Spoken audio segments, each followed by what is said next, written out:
On October 28, 2022, Shanquella Robinson, a 25-year-old woman from Charlotte, North Carolina, embarked on a trip to San Jose del Cabo, a popular resort city in Mexico. She was accompanied by 6 friends. Tragically, just a day after their arrival, Robinson was discovered dead in the vacation rental where they were staying. Her friends initially informed her mother that she had died from alcohol poisoning, but her death certificate revealed a different cause: a spinal cord and neck injury. The circumstances surrounding Robinson's death became even more suspicious when a video surfaced online showing one of her friends physically assaulting her. The distressing footage depicted Robinson being thrown to the ground, kicked, and punched repeatedly. The viral video intensified calls for authorities to thoroughly investigate the incident. Robinson's family, along with their attorney, expressed their concerns about the investigation and the lack of progress in bringing her killer to justice. They claimed that Mexican authorities had conducted an investigation and followed proper channels for extradition, but U.S. authorities had not made any arrests. The family felt abandoned and uninformed, believing that efforts to seek justice for their daughter had come to a halt. In response to mounting pressure, the U.S. Department of Justice launched its own investigation into Robinson's case. However, in a recent news release, the department announced that no federal charges would be filed in connection with her death. They cited the available evidence as insufficient to support prosecution. The sequence of events leading to Robinson's death began on October 28th, when she last spoke to her mother, expressing happiness and excitement about the trip.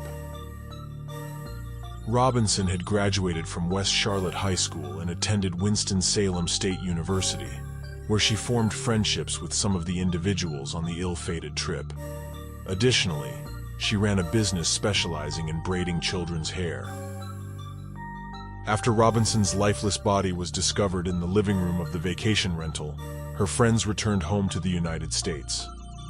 Robinson's father expressed confusion as to why they were allowed to leave Mexico without further investigation or accountability. The shocking video depicting Robinson's assault raised even more questions about the circumstances surrounding her death. Her father confirmed that it was indeed his daughter in the video, emphasizing her non-confrontational nature and aversion to drama. However, the exact date when the video was recorded remains unknown. Robinson's death certificate diverged from the narrative initially provided by her friends.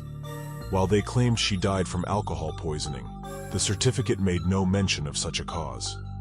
Instead, it noted that Robinson was found unconscious in the living room and succumbed to her injuries approximately 15 minutes later.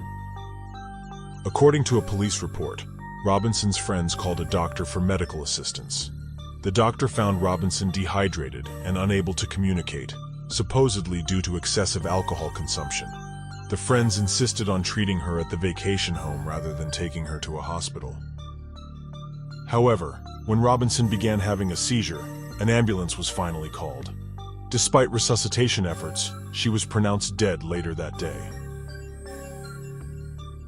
In November, an arrest warrant was issued for one of Robinson's friends, and Mexican authorities classified her death as a femicide, an act of killing a woman because of her gender. The suspect, a U.S. citizen, remains unidentified. The FBI initiated its investigation, and Mexican prosecutors began the process of consulting with both Mexican and U.S. government officials regarding a potential extradition. Robinson's family voiced their dissatisfaction with U.S. authorities, accusing them of failing to support their quest for justice. They emphasized the lack of arrests and the frustration of being left in the dark. Civil rights attorney Ben Crump, accompanied by the Robinson family and activists, held a press conference in Washington, D.C., urging the Biden administration, the State Department, and the Department of Justice to prioritize the case and provide updates to the family. However, the recent decision by federal prosecutors not to file charges in Robinson's death dealt a significant blow to the family's hopes for justice. The Department of Justice stated that their investigation, based on available evidence and Robinson's autopsy, did not support prosecution. The family expressed disappointment and claimed that the findings raised more questions than they answered.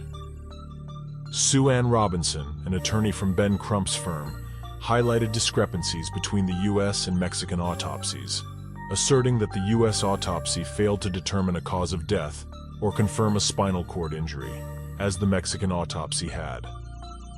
The family, deeply affected by the video evidence and lack of progress, drew parallels to the case of George Floyd, evoking a sense of disbelief and frustration.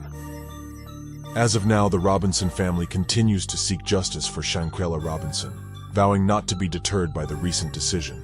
They hope that new information may arise in the future, prompting a re-evaluation of the case.